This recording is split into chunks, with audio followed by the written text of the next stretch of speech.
Y'all don't know about my Biggie walls. Who you thought kicking the door was for? But that's my heart. Biggie had his foot on everybody's necks from a musical standpoint. We needed him, and he had the game in the chokehold. We was them dudes. We was all trying. You know how New York is. It's like whoever's at the top, we got to try to get past them. That's real, yo. I ain't exaggerating at all, man. The more money you make, the more problems you get.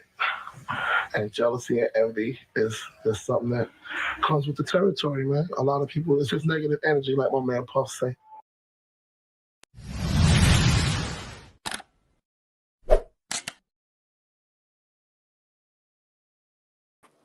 Salute, squad, and welcome to the Nosy Ninja News Network, where we here to learn how not to be fools from some well-paid fools, guys. And we got a good one today, guys. Keep in mind, we got the Notorious B.I.G versus Nas from a red pill reaction standpoint, guys. So we're going to continue to get into this, and let's go.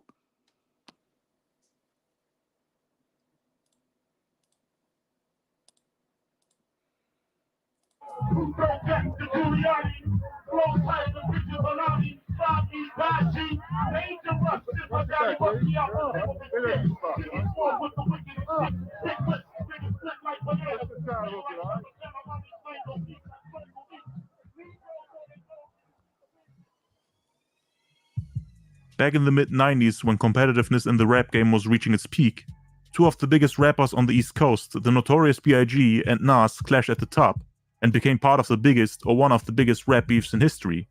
Subliminal shots were fired on songs, interviews, and even album skits. Battle rhymes, diss songs, trying to quote-unquote murder someone on their own song. It's all in the...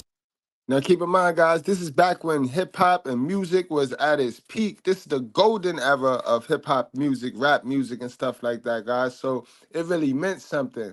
People was writing their own lyrics. There wasn't no stealing. You would be ostracized if you stole a lyric or if you borrowed the lyric.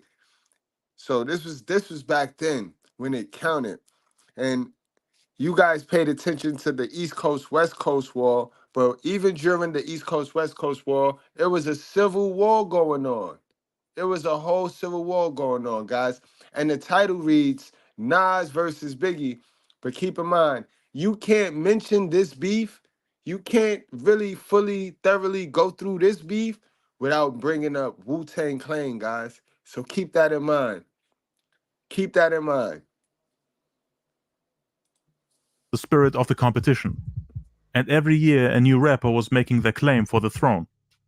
The story begins in '93 when Big and Nas first met, before they made their debut with classic albums on which they were working on at the time.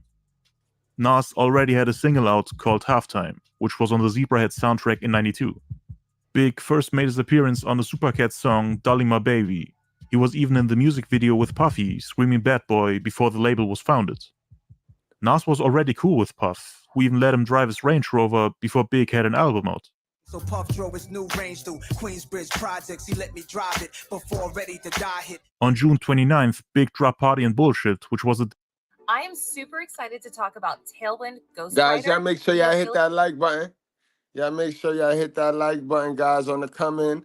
For those of y'all that's new here, the like button is on the top right in the 3 dots, guys. On the top right, all the way at the top, in the right, there's the like button, guys. Do me that solid.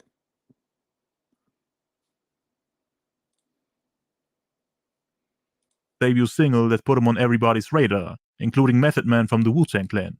I had heard the song. I love the song. But I forgot it was that one little breakdown part in it. Oh, and when he came on stage, it was 100 Brooklyn niggas with him anyway. 100 Brooklyn niggas with him. So that part happens in the record, and niggas really look like they was fucking fighting.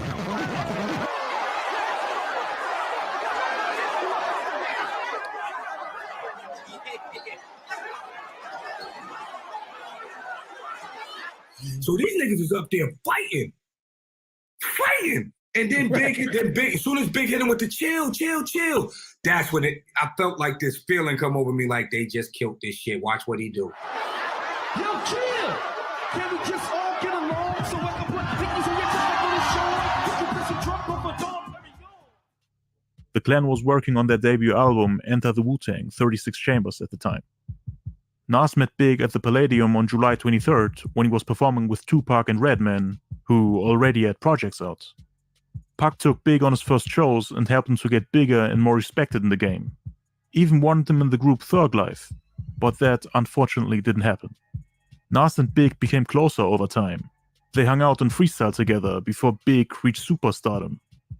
There's even a story of Nas rapping Big to sleep during a freestyle session. I heard, Nas, that at one time you did a freestyle for so many hours, and a person listening to that freestyle was Biggie. Is it true that Biggie fell asleep because your freestyle went on and on and on? Well, we had his house in Brooklyn before he blew up. Maybe. Now, that ain't no compliment, man. And Nas, that ain't no compliment. If that's true, then that means you was rapping on some whack shit. That mean your rhymes was weak. That's your freestyles and your punchlines is not designed to put people to sleep. You're supposed to be keeping people up. But carry on. Maybe back then. A year later, Nas finally got to release his debut album Illmatic, which came out on April 19th and peaked at number 12 on the US Billboard 200 chart, selling 63,000 copies in the first week. It failed to achieve significant commercial success even with 5 singles and 4 music videos. But it went gold 2 years later on January 17th, 1996. For hip-hop heads, it became one of the best and most important albums of all time. It sold over 2 million copies in the US as of February 6, 2019. Now it was Biggie's turn to make his debut. He wanted both Nas and Method Man on his upcoming album Ready to Die. Keep that in mind, yo. That album was fire, bro. And it was the first album we got after getting the Wu-Tang Clan album. And that album was fire. So then we got Nas. It was like, oh, wow, he on some different shit. He on some poetic. He got the flow. You know what I mean? He got style. He got a little swag with him. You know what I mean? Because Wu-Tang was gutter, straight gutter. Wu-Tang had 1 braids in, 1 braids out. They had swords, hoodies, and they was just all over the place. You know what I mean? We still found that it was dope. It was still dope. It was real anime before anime. You know what I mean? We found it fire, but Nas brought some type of flair and swag to it. They all had love and respect for each other in the beginning. Their status in the game was more or less the same, and they were all trying to build up a successful solo career. RZA, who's the leader and producer of the Wu-Tang Clan, didn't want any of the members to collaborate with other rappers on different labels or different albums unless the song was produced by himself. But Meth ignored it and recorded the song The What with Biggie. I was like, all right, I'm with it. But knowing that I couldn't do the fucking song, because RZA at this point in time was like, yo, we're not splitting this money with nobody. Don't do no songs with nobody unless they doing songs with us. The money stay here. I had no idea I was going to be the only guest appearance, though. Because, a lot of cats was feeling big back then, you know what I mean? From the party and bullshit, from his freestyles and BK and all that. But, he reached out to me. I guess, who knows? Maybe he reached out to other dudes and they ain't answered the call quick enough. Who knows? And that's a fact. And Biggie was reaching out to people. Biggie reached out to Nas. Guys, I want y'all to keep this in mind when y'all need to understand. And understanding this beef right here, this part is pivotal. It's important. This whole Wu-Tang, Nas and his feelings, and Biggie reaching out to certain people. Biggie reached out to Meth and Nas. And y'all know that. Y'all can see that. Wu-Tang members ain't really do many features with anybody. But Meth was always featuring with Bad Boy. Don't Meth got that song with Mary J. Blige that Puff produced? You know what I mean? But they always reached out to Meth from Wu-Tang. So maybe Ghostface and Raekwon, who started the beef, maybe they were jealous because Biggie never reached out to them, so to say. But keep this in mind. This is a key reason for the beef between Nas and Biggie, guys. The relationship between Biggie and Wu-Tang, specifically just Method Man. The What ended up being the only song on Ready to Die with a feature. The collaboration with Nas unfortunately never happened. The Queensbridge MC apparently was too busy at the time. He had to do all the music videos, the shows, and the promotion for the Illmatic album. The song never happened. The album came out without him on September 13th, and shipped 57,000 units in its first week of release. peaking at number 15 on the US Billboard 200 charts. But the sales for Ready to Die didn't drop like Illmatic's, and it went gold in just 2 months. A year later, in 1995, Biggie went double platinum, and in 2018, the album was certified 6 times platinum in the US. At one point, they decided to do a remix for the song Gimme the Loot, which was one of the most popular songs on the album, and Nas was supposed to be featured on it. Shoulda did that remix verse on Gimme the Loot for Biggie. Weren't you and Big supposed to do a record together, but something happened, like the verses didn't get recorded? I got too high. I was in the studio and Big was rolling up some of that chocolate for Brooklyn. I was zonked out, yo. There's pictures of that session out there. I think, yeah, we were supposed to do a couple of songs, but I was gonna remix. I've got a problem that I'm pretty sure. That's the pictures he's talking about, guys. And this is, y'all heard it from his mouth to y'all ears, bro. He was supposed to do the remix with Biggie, which would have put him on that song, on that first album, but he got too high, guys. He got too high. Now, I've been in the studio, me being a rapper, I've been in the studio and been smacked to the point where I cannot perform. But in no way, shape, or form do you let an opportunity like that pass you by, guys. So I don't know if it was he was too high or he just couldn't perform up to the level of Biggie. But y'all be the judge of that. Y'all be the judge of that. You know what I mean? Let's get back to it. But now we get into the butter of where Biggie and Nas went wrong at. Some stuff for Ready to Die. There were also rumors about Nas not being able to come up with a verse that is up to par with Big's, and that Big was just writing the beat perfectly, making Nas's verse look whack in comparison. He allegedly told Big that he wasn't feeling the beats and that he couldn't flow to it. He left the studio, promising to come back the next day. He ran away and never showed up again. But to this day, I have no clue where this rumor came from. It ain't a rumor though. Nas, why didn't you come back, Nas? All right, here we go. From his mouth to y'all ears, guys. Why didn't you just come back, Nas? Why not come back the next day, Nas? Still high. Still high. I mean, it wouldn't be the first time that Nas had taken off his verse after being unhappy with it. He has done it on the Firm album, actually, on the song Desperados. It originally had Nas, Foxy Brown, Cannabis, Nature, and AZ on it. But Nas, quote-unquote, was too scared of Cannabis and didn't want to get outshined on his own project. Cannabis out... And I remember that. So Nas, how can you have ever been the king of New York when you scared of everybody? You scared of Cannabis. You ran from Biggie. You ain't want that smoke with Biggie. Don't play. You did not want no smoke with Biggie. And you was quoted as saying you were scared of Big L, who was on your label, on Columbia. While they had you as #1 on their label, you scared of the #2. So Nas, I don't know, man. I don't know, man. It ain't looking good, man. Rhymed everybody on that song. So in the final product, you don't hear Nas and Foxy on it. But the original version is still floating around the internet. The niggas that used to have a nigga a little nervous was like B.I.G, Pac, Right. even Cannabis, like Eminem. Them niggas used to have you like, if we go at it, dog, we gotta go hard. The only rappers he was scared of were Pac, Big, Cannabis, Eminem, and also Big L. Big L bodied it. The biggest thing in the world. Like He scared me to death. Yo, when I heard that on tape, I was scared to death. Yeah. I said, yo, there's no way I could compete. If this is what I gotta compete with, I said, there's no way. Now, man, yo, ain't it good to have the access to the internet and all this information? No shade to Nas, because I was a Nas fan, guy. I had Illmatic, Stillmatic. I had all of it, guys. It was written. But woo, if I'd have had the information back then that I have now, I wouldn't have had it.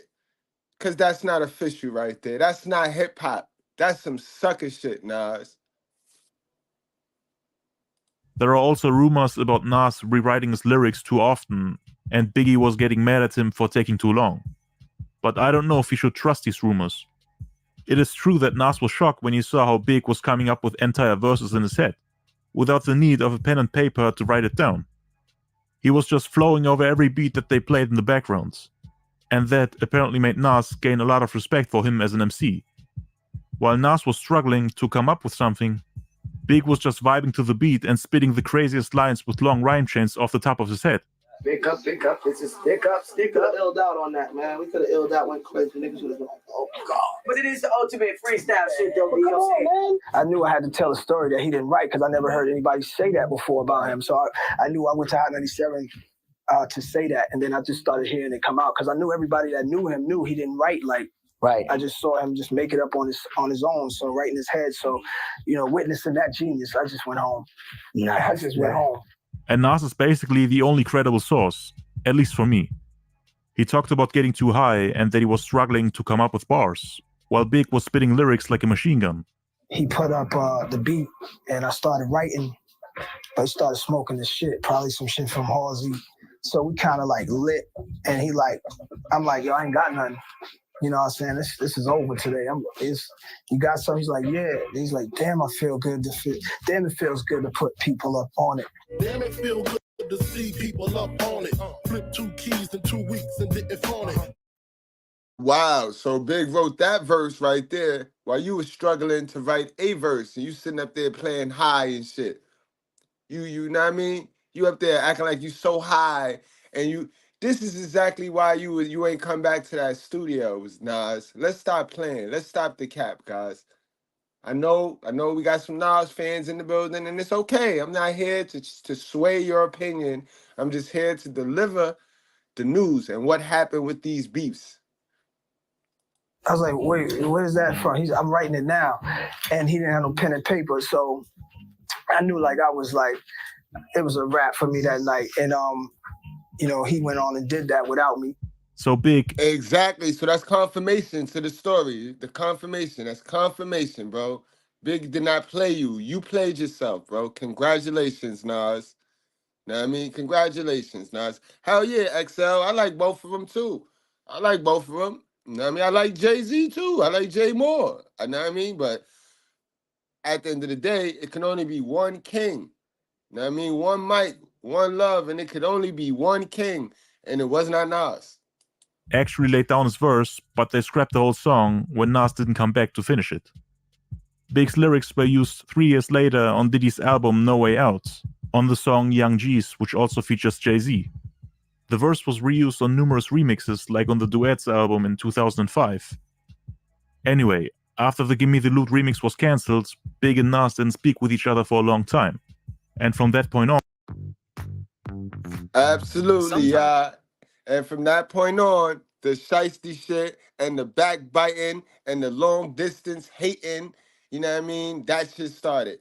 That shit started, guys. Incredible, y'all. Make sure y'all coming in. Those of you that's new, come on in the top right. There's the 3 dots. Hit the like button, guys. The videos perform very well when you guys hit that like button for me. Was developing. But Nas wasn't the only rapper that he was competing with.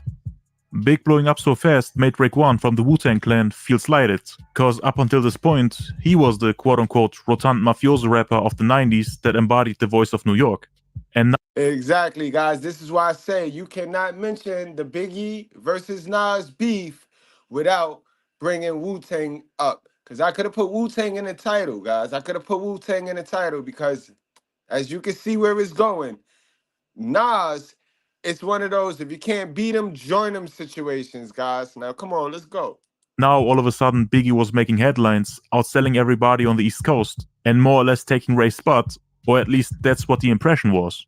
Anybody could rhyme, you know what I'm saying? But it's what you saying that makes a person know about you know what I'm saying, and know what type of person you is. There's a common misconception that Big and Ray actually were cool in the beginning, and that they had a falling out later on.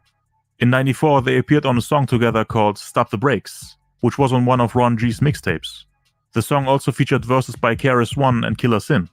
But Big and Ray were never in the studio together. They just gave Ron G their verses, and he put it together. Now, that's crazy, guys. What this was Biggie just never felt any of them Wu-Tang Clan niggas was nice. Biggie felt only Method Man was nice. And Biggie, he could have his opinion.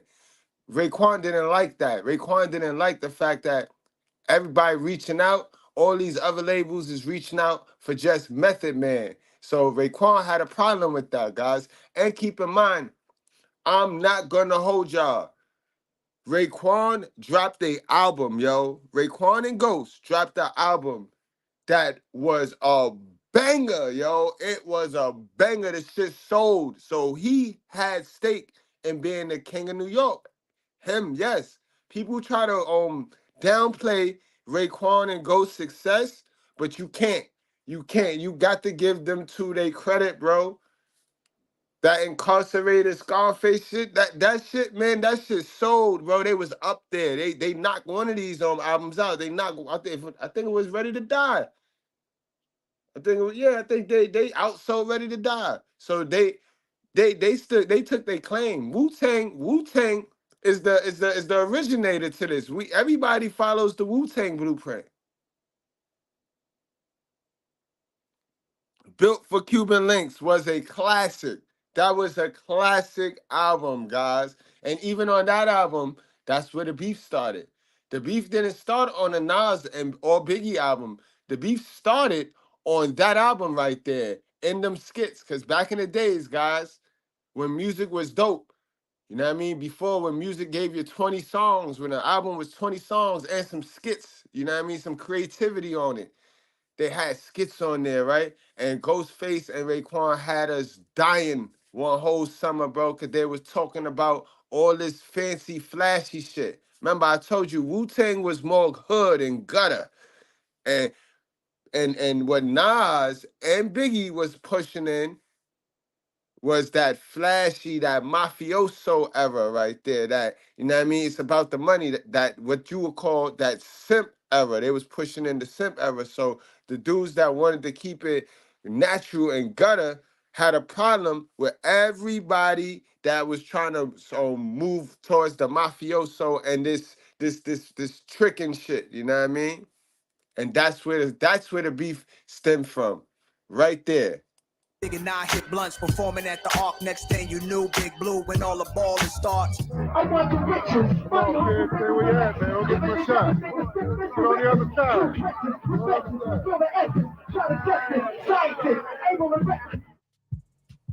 Big continued to grow commercially and status-wise in '95, releasing highly successful singles, remixes, and he even put out a group album with his crew Junior Mafia to put on some of his people, like for example Lil C's and Lil Kim. Salute, Bill. You was absolutely right, and I'm glad you mentioned Big L, because right around this time, Biggie and Diddy, they did a little stealing themselves. They stole Big L's song. They stole Big L beat. That One More Chance remix, that sample right there was not from that was not their idea. They heard Big L MVP song and stole Big L's song and put it out in the mainstream first. So that's where the Big and Big L beef stemmed from. So like I tell you, along with this West Coast, East Coast shit, you had a civil war brewing too. So Biggie ain't have a shot at really beating Tupac because he ain't have his own coast under control. He was beefing with too many people on his own coast. Nas formed his own group about a year later called The Firm, which was supposed to counter and outshine Junior Mafia, with young and promising talents like AZ, Nature, Comega, and Foxy Brown, who was supposed to be Lil Kim's biggest competition for the Queen of Hip Hop title. Nas and Big both won. Don't you hate when people move like that, guys? Like, tell me you got beef with me. Like, tell me it's up.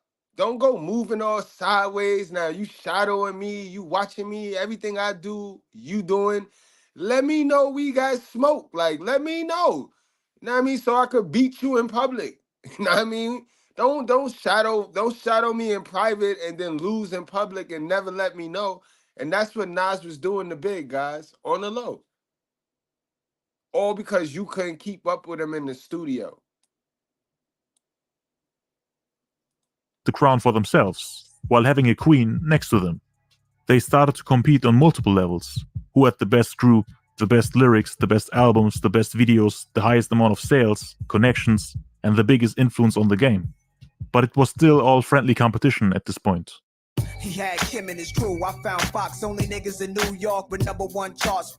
On June 6, 1995, Biggie released his One More Chance Stay With Me remix with his wife Faith Evans, which peaked at number 2 on the Billboard Hot 100 and topped the charts for the hot R&B and hip-hop songs, which made him appear on the cover of the Source magazine in July 95, and they crowned him the King of New York. This was a turning point for all the New York MCs mentioned so far. Everybody wanted the title for themselves, and the magazines at that time had a huge impact on the game. Every headline was able to change the climate in hip-hop. The most infamous headline was definitely the one on Vibe magazine's cover the following year, where they added fuel to the fire during the height of the East Coast-West Coast War, and Big was once again in the middle of all that. A lot of MCs in New York felt like they were better than Big. He became a target from that point on. It only took about a month until he got dissed by another top-tier MC. On August 1st, 1995, Raekwon the Chef released his classic album Only Built for Cuban Links, which was a highly influential mafioso rap album that outsold both Illmatic and Ready to Die, at least in terms of sales in the first week. It shipped around 130,000 copies in the opening week, which is... Do you know how big that is back in them times, bro? And for these two, that is, guys, for these two, out of Staten Island, New York City, whew. And they needed to do those numbers because remember, Into the 36 Chambers was a hit, was a classic. So coming from that camp, they needed to do good numbers. Plus Method Man's individual album did very well. To Cal. So man, and they held up to the end of the bargain, guys. These guys could take claim for King of New York. But see, they was always a duo too. So it ain't no such thing as two crowns. So they got to understand that. They didn't understand that. That's where Raekwon and Ghost did not understand. Which one of y'all wanted to be the king? Because y'all can't, you know what I mean? Y'all can't share the crown. Just more than both albums sold combined, and it debuted on number 4 on the Billboard 200 charts. Now, both Illmatic and Ready to Die ended up selling more in the following years, but it was still a platinum album that put him up there with Big and Nas in terms of status. Big was ahead of his time, him and Raekwon, my niggas, but dig it, they couldn't get along. Niggas be biting mad styles and shit from niggas, man. Yeah. So I be hating, man. I can't stand a fucking biting ass nigga. The album contains a skit called Biters, in which Raekwon the Chef and Ghostface Killah discuss how certain rappers in the industry bite, in other words copy or steal, from others before they can shine. After everyone in hip-hop speculated on who they were talking about in that skit, it was later confirmed that they were taking subliminal shots at the Notorious B.I.G. Want to use your lines all ahead of time before you even get a chance to shine on your own shit. Biting used to be inexcusable in hip-hop. Inexcusable. It was no such thing as borrowing other people's lyrics. It was no such thing as paying homage to people. It was no such thing. No, get your own stuff, guys. Get your own stuff. For some people, it was even worse than just being whack. I know it's different now, but back then it wasn't acceptable. And nobody had a problem with calling people out for stealing from someone else. We was taught in hip-hop, you know, biting niggas shit or getting too close to a nigga's shit is a no-go. So what he stood for, what he meant, is like, yo, we seen that already. Why come behind it and do something in the same way? Raekwon was accusing Big of copying his style, the way he was talking, his slang, his overall mafioso image, putting it on his album before Ray even had a chance to make his debut, because he felt like he was the originator of that style. They be coming with your words and shit. They hear you say one word, then here they come with the word, trying to flip it and bounce it and shit on some bullshit. Now let's keep it a buck. Let me keep it a buck, a stack with you. It was just with Ghostface and Raekwon, it was just pretty much competition. They were reaching and they were just looking for any angle to come in to cause that, you know what I mean, that competitive edge. They were reaching though.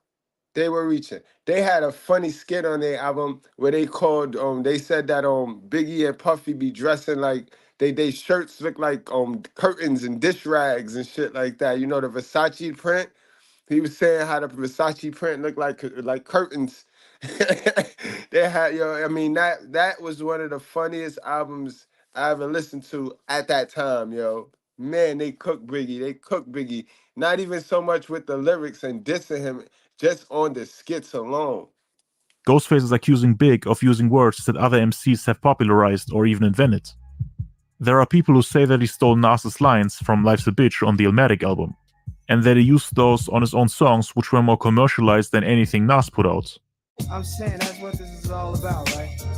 Clothes, bank rolls, and hoes, you know what I'm saying? Chopping O's, smoking line optimals, money holes and clothes, all a nigga knows. This accusation is false, by the way. Big did not take this line from Nas. He used money holes and clothes lines even before Nas made his debut.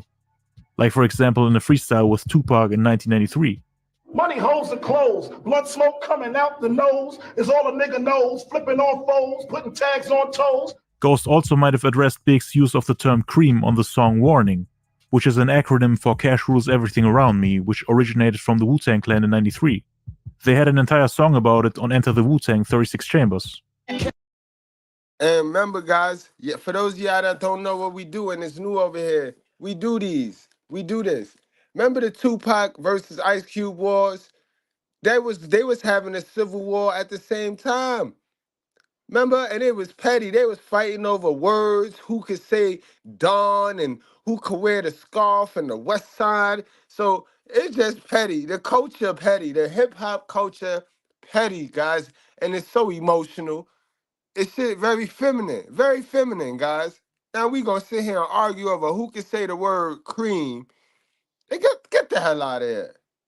Cash rules everything around me. Cream, get the money. Dollar bill, yo. Damn, niggas wanna stick me for my cream and it ain't a dream.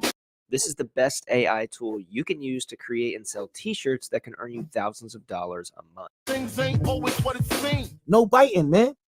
That was just what we wanted niggas to know about our style. Like, yo, this is our shit. We talk this way. So we ain't want to hear another nigga talking the same way we talk. But then you got niggas, son, on the real, you know what I'm saying? Niggas is biting off your album cover and shit. And that's when Ghostface said it on the purple tape. Bad boy biting Nas album cover, wait. Niggas been... All right, guys, and there we go. That's when we insert Nas in it. You see how the beef pivoted, right? The title read, the beef between Biggie and Nas.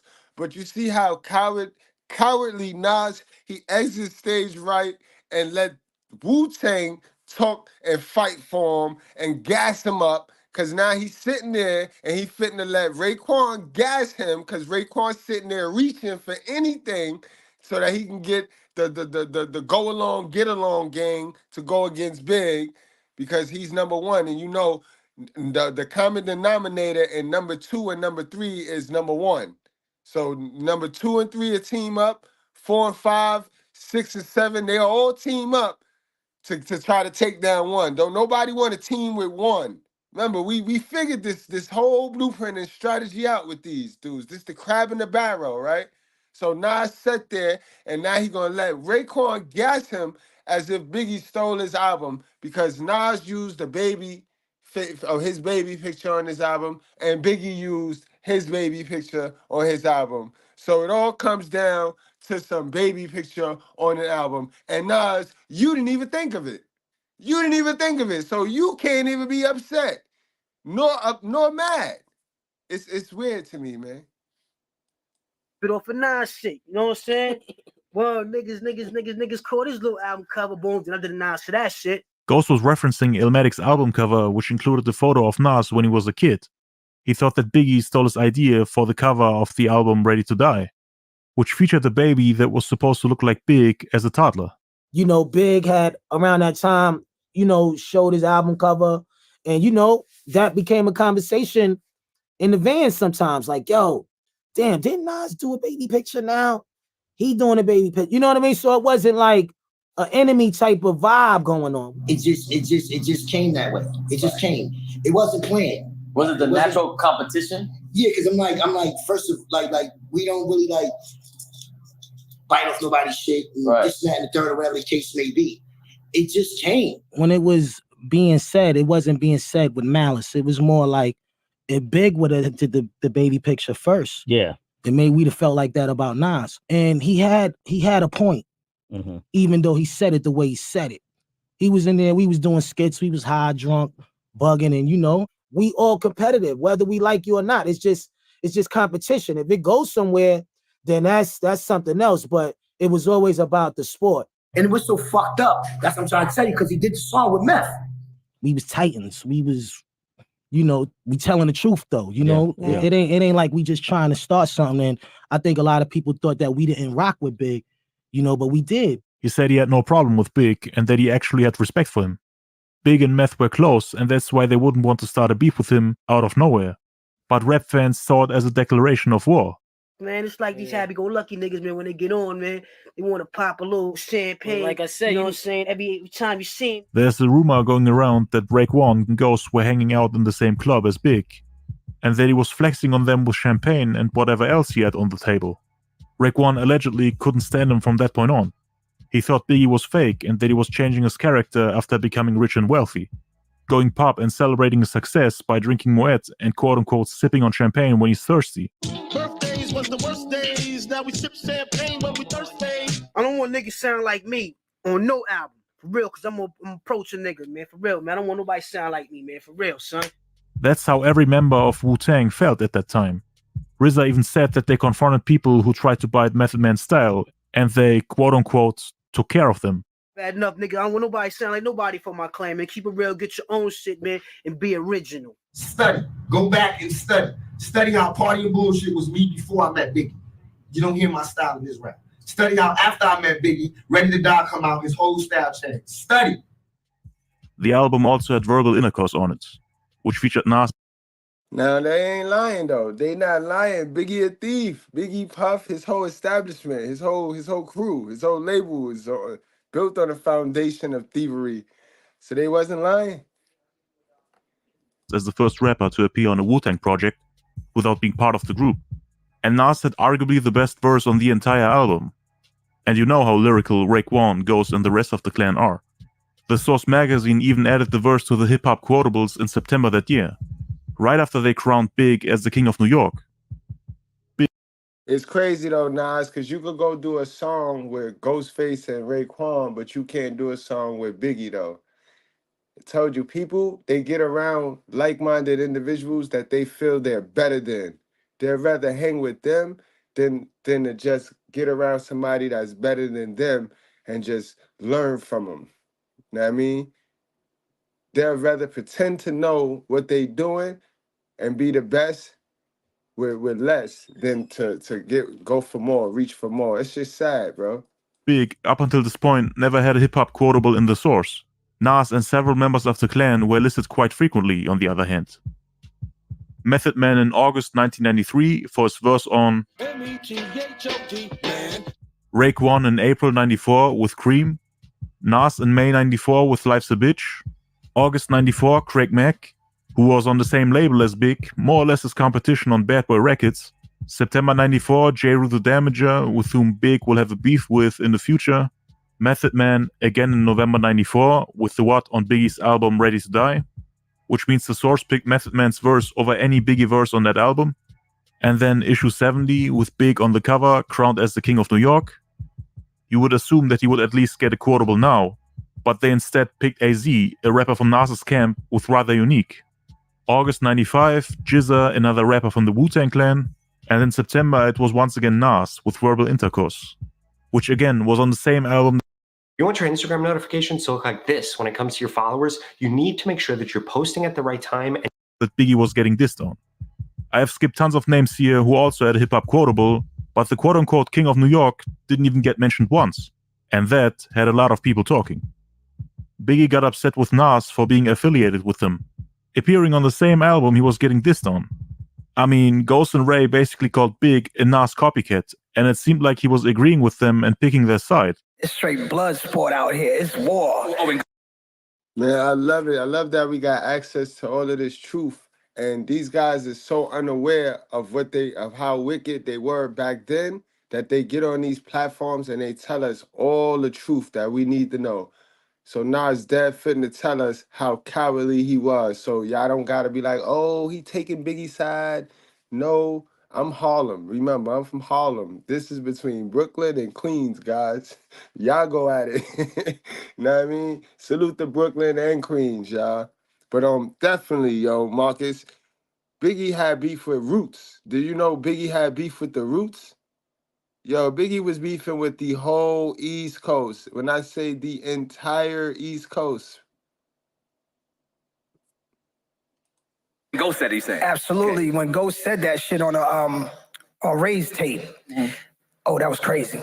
That was crazy, man, because it was something after that. I think Big called me. Yeah, Big called me, and he's like, yo, you fucking with them Wu niggas? There you go. Salute to Brooklyn for being real, for calling niggas, for hitting niggas on the horn. Queens, it's not looking good for you, yo. Salute to 50. 50 is about y'all shining light. 50, y'all shining light. Definitely not Nas, y'all. It's definitely not Nas. But salute to Biggie for hitting them up on the horn like, yo, bro, what's up with you? I ain't hear from you, and now it's looking like you siding with these niggas. You knew they said that shit? And he's like, yo, that's how you feel away, bro? Because me and him was tight. Right. So I was like, yo, I mean, that's Ghost. Right. Ghostface is Ghostface. There's no love lost. I didn't know he was going to say this shit. We had a certain respect for Nas.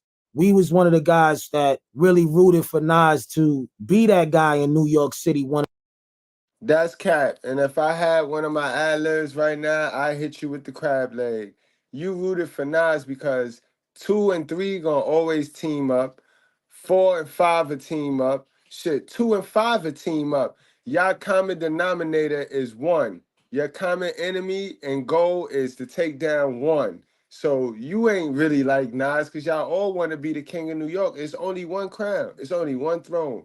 You can't even sit in that throne without ghosts. You know what I mean? So what are you talking about, Raekwon? You're lying, bro. One of the illest MCs. So it was a love thing that was going on. And I guess we didn't really know that Nas had a super relationship with Big neither. And he was a little disappointed because he wasn't trying to bite off my shit. No, just in general, because he wasn't coming at it like that. Because if you listen to his album, he tell a whole story and shit. So I didn't look at it like that. It was just competition at that time. So at that time, I was riding with that a little bit because it was competition. Big told me Ray was stealing my slang, and Ray told me out in Shaolin Big would do the same thing, but I borrowed from both them niggas. Now, 2 days after the album Only Built for Cuban Links was released, the 1995 Source Awards took place. And there we had another incident that was a game changer. Suge Knight, label boss of Death Row Records on the West Coast, publicly dissed Puff Daddy from Bad Boy Records on stage, and more or less turned the brewing East-West conflict into a war. Any artist out there want to be an artist and want to stay a star and don't want to have to worry about the executive producer trying to be all in the video, all on the record, dancing. Come to Death Row. They were all getting booed that day, even the group Outkast, which wasn't even from the West Coast. So Biggie's camp was once again getting competition. Dr. Dre, Snoop Dogg, The Dogg Pound, Lady of Rage, and everyone else from Death Row, or the West Coast, I should say. And that's a fact, y'all. Madison Square Garden, Apollo, Yankee Stadium. There's certain venues in New York that is not forgiven. You can add Barclays now to it. It's just not forgiven. You're not gonna come in there and be an outsider and be disrespectful and expect to get any love. I don't give a fuck what sport it is. Y'all know it. Y'all know it could be basketball, hockey, football, wrestling, rap. It don't matter. If you come to New York, come with respect. If you come and it don't matter. You Southwest, don't even matter. Big was not only getting pressured by rappers on the East Coast, but now also from the West. Everybody was competing with Big at that point, especially after him winning 4 awards that day. New solo artist, lyricist, live performer, and album of the year. I knew I was going to win something. I'm hoping I'm still going to win the album of the year. That's what I wanted more than anything. That the best performance, I didn't think I was going to win that. And I definitely think I was going to win lyricist with Nas on it. But I just want the best album. That's it, because I know that was tight. Big defeated Nas in the category for Best Lyricist of the Year. And the Source also picked Ready to Die over Illmatic. Nas didn't win in a single category that day. And some people claim that he was very angry about Big taking all the awards. Ain't that sound? Don't that sound similar to our most current battle, right? Between Kendrick and Drake? Nas pulled a Drake. Boy, Nas pulled a Drake on us. That day, Big and Raekwon also This AI technology turns text into animated videos featuring real humans. bumped into each other. First time I actually seen Big was around the time everybody thought we had a real issue going on or whatever. It was just really.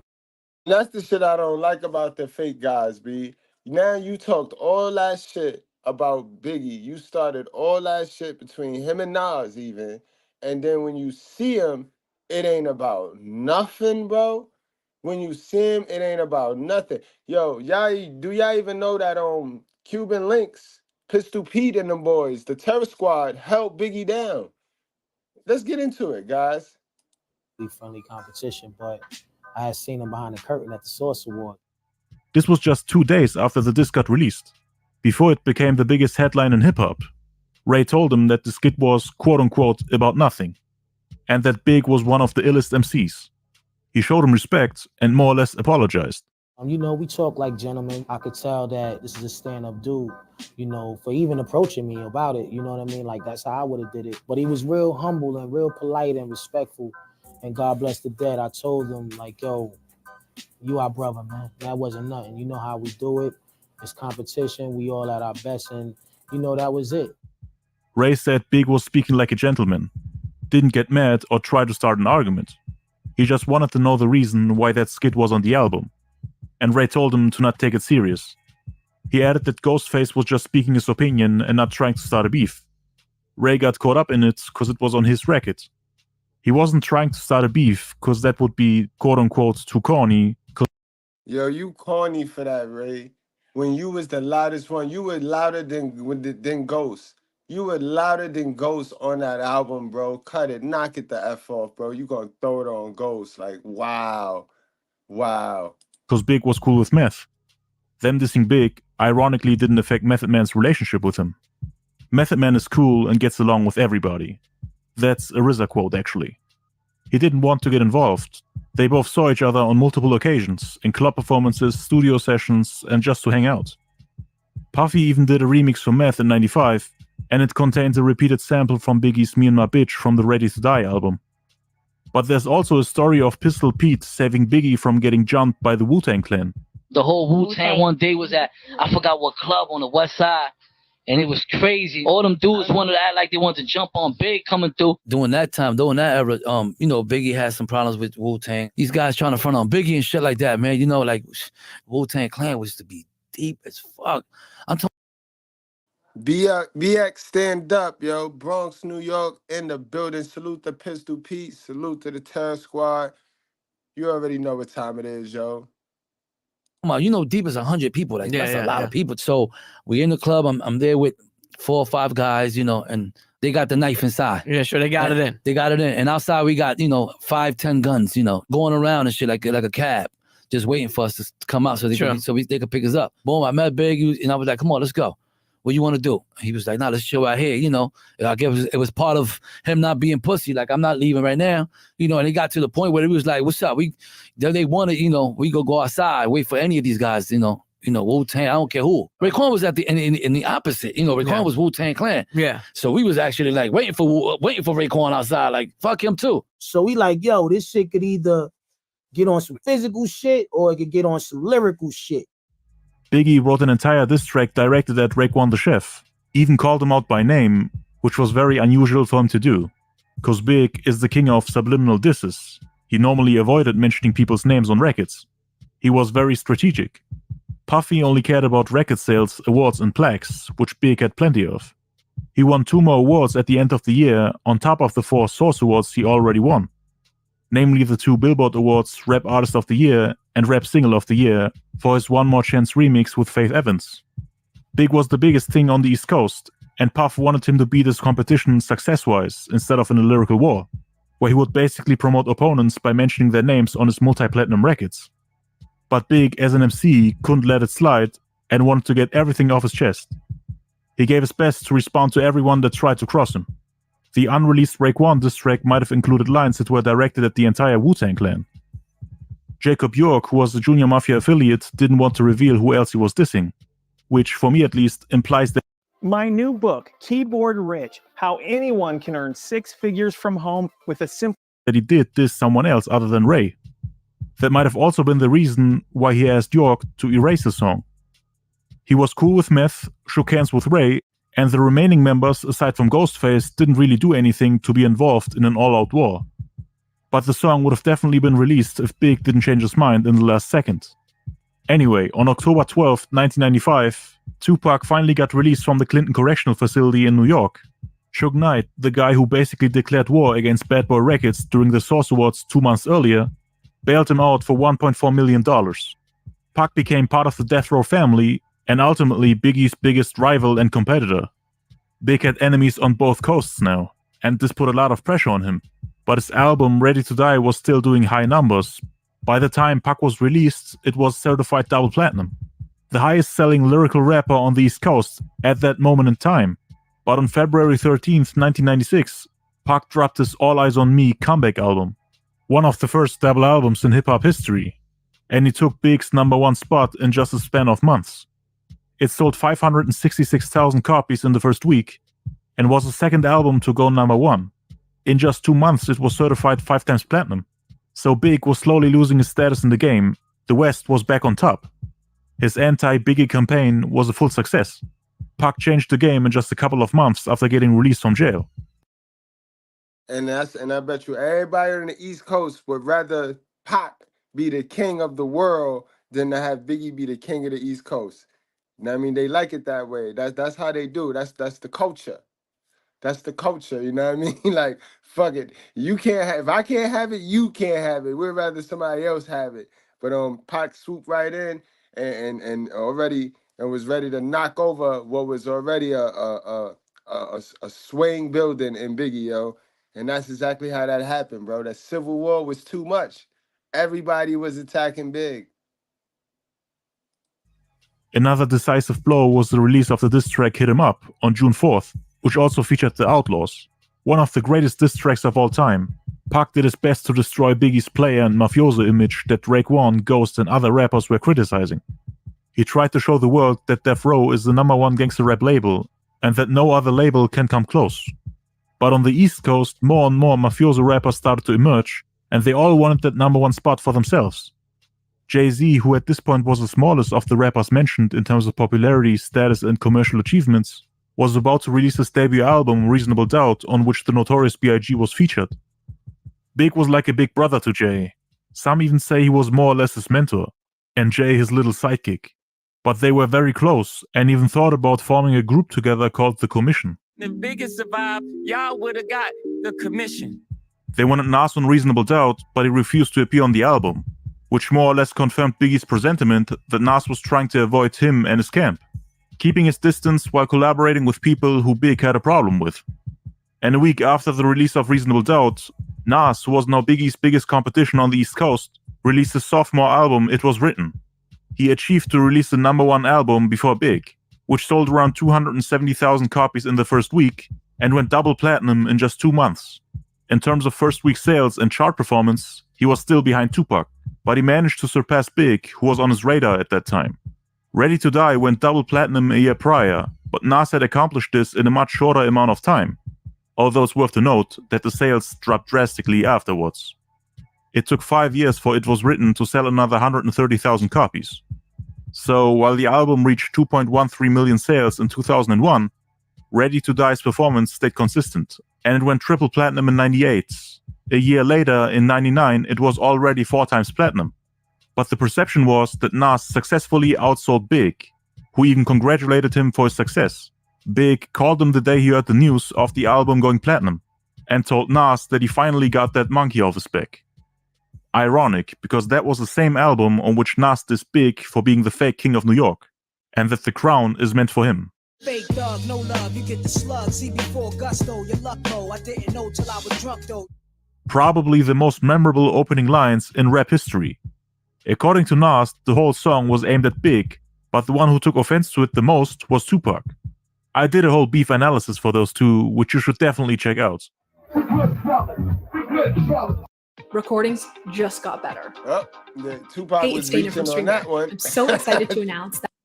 The good F-E-L-L-A, verbal AK spray. The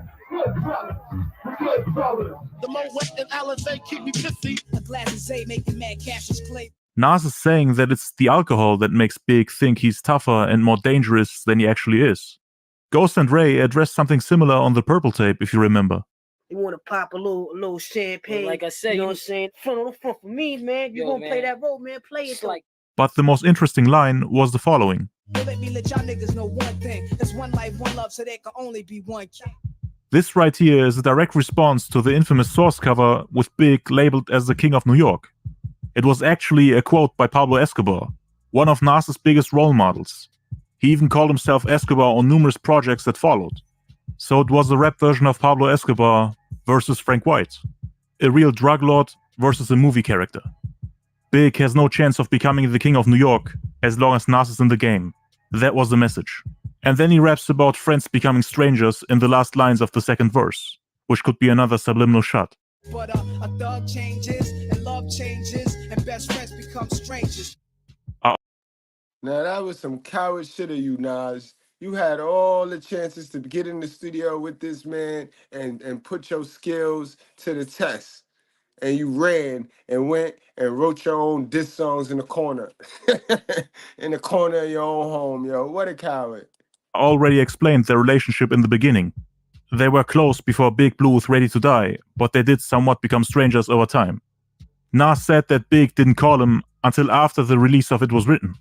So 2 years of silence, which is kinda conflicting with the story of Big calling Nas when Raekwon and Ghost dissed him on the Purple tape. So he either got the timeline mixed up, or the angry phone call happened when he wanted to congratulate Nas on going platinum. The outro of the song also contains a reference to the Raekwon diss on the Purple tape, which started the whole beef. Big was always wondering how Nas really felt about those accusations, and now he got his answer. Y'all fake niggas trying to copy. Better come with the real though. Illmatic nigga. Nas apparently agreed that Big was a fake copycat, and it seems like he's inviting Big to a battle. Fake ass niggas, yo. Bring this shit, man. Live, man. Nas also took shots at him on the remix of Affirmative Action, which also featured this group The Firm. I take the crown off the so-called king of the town and lock it down,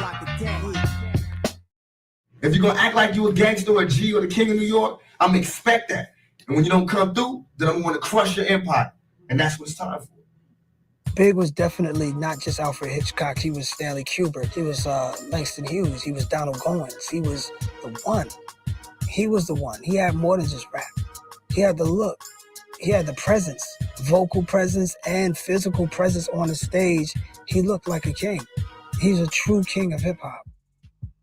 But of course, in a highly competitive music genre like hip hop, nobody would be satisfied to share the same throne with other people. Everybody wanted to be the undisputed number one. And in order to get that title, you needed everything. Record sales, the best albums, the best lyrics, and of course, the respect from all your peers. There's many levels of it. There's your voice. There's the words you use. There's the slang you use. There's your flow and a couple other things. And then you just have to be able to throw it around the track the right way at the right time. It's timing. It's metaphor. You know, so it's all about the gift of gab. You know, the gift of gab gets you anywhere. Some people in hip-hop accuse Nas of selling out within the community after his sound became more commercial with his second album. Others criticized him for the change in style. While Illmatic was just a hardcore hip-hop album, it was written embraced mafioso and gangster themes. Kinda like Biggie once he became more successful, which Raekwon and Ghost initially criticized. So Nas was technically doing the exact same thing. But Biggie had that transition earlier with... Absolutely, and keep in mind, Nas, the original sponsor man for rap, for hip-hop, guys, Steve Stout, gave that deal to Nas first.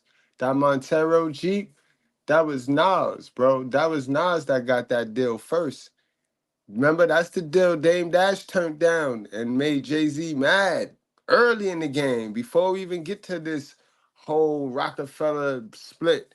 That was one of the original deals that Dame said, no, we don't want the money. We don't want to start taking this sponsorships. We don't want to start taking these marketing dollars. I mean, we want to keep it in the house. And Jay was like, no, because he was watching Nas. He was watching Nas get the deals and the checks. With Junior Mafia and all the music videos for Ready to Die, which came out even before the Cuban Links album.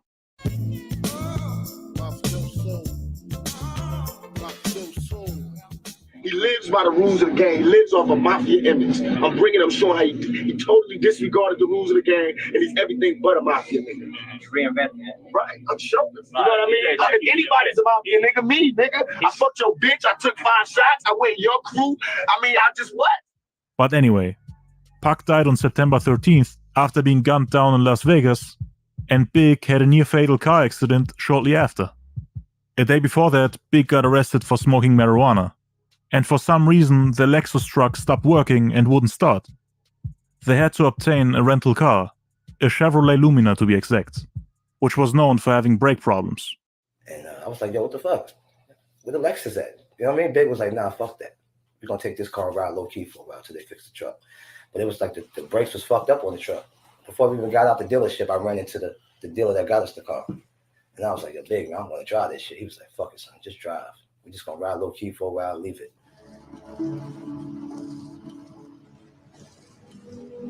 I don't know when the hell to fix your truck, but I'll get us home before we seen in this piece of shit.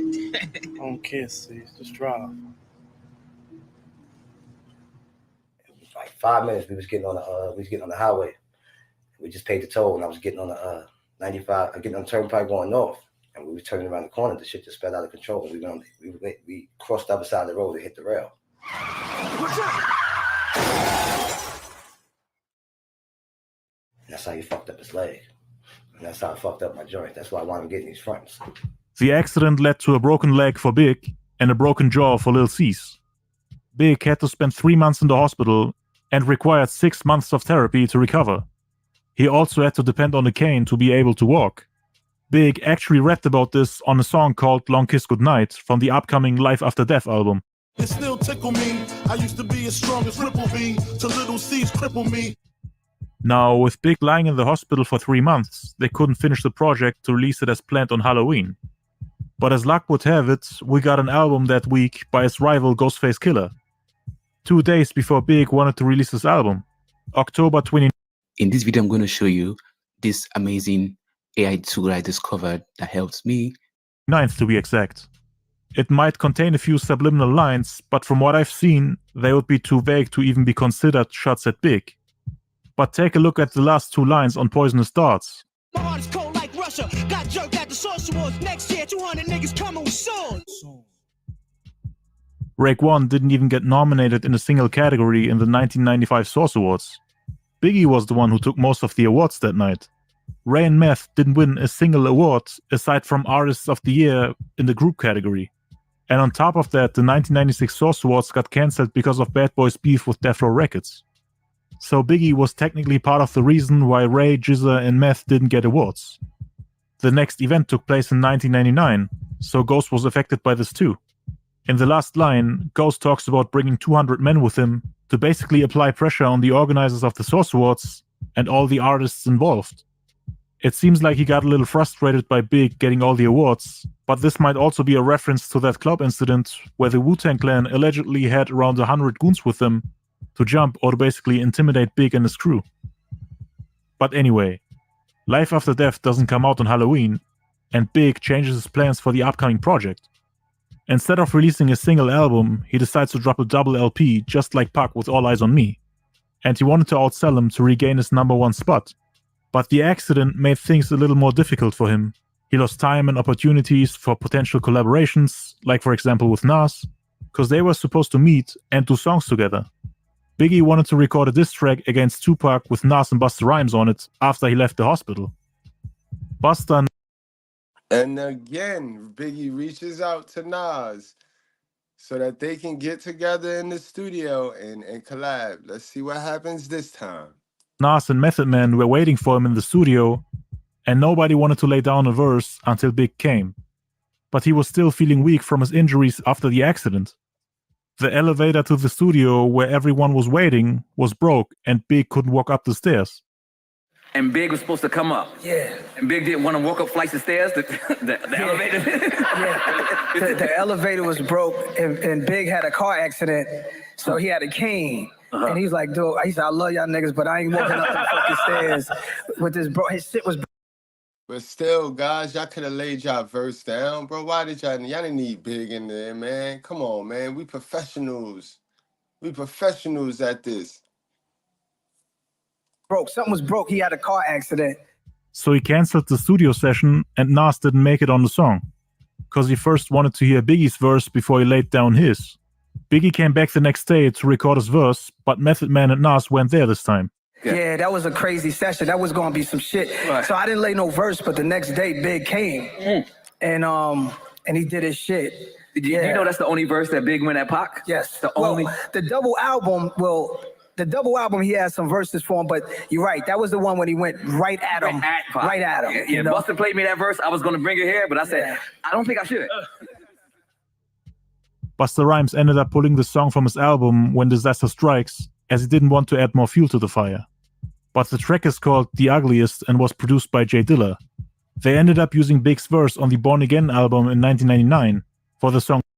So y'all make sure y'all go check that out. It's on YouTube, guys. I couldn't play it because they got the copyrights on that. But y'all go check it out. Song called The Ugliest, guys. Dangerous MCs. Big not being able to meet Nas didn't help to squash the beef. And Big was now in album mode. He had to get a lot of his chest with everything that was going on at the time. You know, Pac passed, people thought Big was responsible for it. Some had doubts about him being the rightful king of New York. He was beefing with multiple MCs at once, like for example J. Rue the Damager, the group OGC, of course Ghostface and Raekwon, most importantly Nas. And he also felt like he had to lyrically respond to Tupac, the Outlaws, and E40. After this video, your life is never going to be the same. So I need you to stop whatever. Wanted to address everyone who was badmouthing him at the time. He was ready for smoke from all directions. But Nas wasn't supposed to get dissed on the upcoming album. Cause Big still wanted to do songs with him. Called him on numerous occasions, but it just never worked out. Nas didn't appear on Ready to Die. The Gimme the Loot remix didn't work out. He didn't get on Reasonable Doubt. The collaboration on the Tupac diss record The Ugliest didn't happen. And now Big was getting rejected again. No Nas feature on the Life After Death album, as he apparently was too busy to get in the same room with Big. Both had a full schedule. Nas was still trying to promote his album with music videos and shows. He also had the Firm album to work on, so he declined Biggie's invitation to come to Miami to squash the beef on record. All he was left with was Nas dissing him on his multi-platinum album, Rain Ghost doing the same on the Purple tape, and a diss record that destroyed his marriage and his status in the game. From the outside, it just seemed like Big was too scared to respond to anyone, even though he's the quote-unquote king of New York. Even on Pac's posthumous album, The Donk Illuminati, The 7-Day Theory, which came out on November 5th, 1996, Big was still getting clowned for being a fake king of New York, and that was on an album that went 5 times platinum. So the pressure was on Big to respond to all that and to prove that he truly deserves that title. Big ended up adding multiple diss tracks to the album and tons of subliminal lines in all directions. Kick in the Door was hereby the one that was aimed at Nas, Ghost, Ray, and a few others like J. Rue the Damager, the group OGC, and even the producer of the song, DJ Premier. Nas Rain Ghost apparently knew about the existence of the song before the album was released, and there's a rumor that they were planning on recording a response record together. But Big passed away on March 9th after a drive-by shooting in LA, which occurred 16 days before Life After Death was released, so the response record never happened. Biggie's sophomore album debuted at number 1 and sold 690,000 copies in the first week, which means he outsold both Pac and Nas in terms of first week sales. All Eyes on Me sold 566,000 copies, and it was written 270,000 copies in the first week. So Big got his number 1 spot back and became the highest selling rapper with an album that went diamond in just 3 years. Now the year's new, I lay my game flat, I want my spot back, take 2. Anyway, let's analyze some of the disses on the album. The intro to the song Kick in the Door features a skit, which is basically an interview with an artist called The Mad Rapper, who's ranting and whining about Biggie's success while not being able to sell records, even though he has released 4 albums. This is of course a shot at all the rappers who were complaining about Big during the past years, and those who were commercially flopping while being jealous of Big's achievements. This is my 4th album. I ain't made a dime yet. Biggie starts off by metaphorically pointing his finger at certain people in the crowd, and by telling those individuals that the song is dedicated to them. Just like an R&B singer dedicating a slow jam to all the ladies in the audience.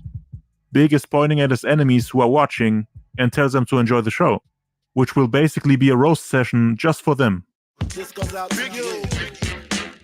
There are speculations about this part of the song having a deeper meaning to it. Some people suggest that the 10 people he's pointing at are real people who are about to get dissed. The first line is directed at Pac and Nas, who were on top in '96. Pac was gunned down 7 months after releasing his #1 album that put him on top. Nas' second album came out 2 months before Pac passed and made him come in second place. And after Pac's death, he became the #1 in the game for 6 months in total. But now with the release of Life After Death, Big is outselling, out-rapping, and outshining everybody while reclaiming the throne. Their reign on the top was short, and now he's crushing the competition, the so-called Willies, which was a shot at Nas. Thugs, obviously a shot at Pac.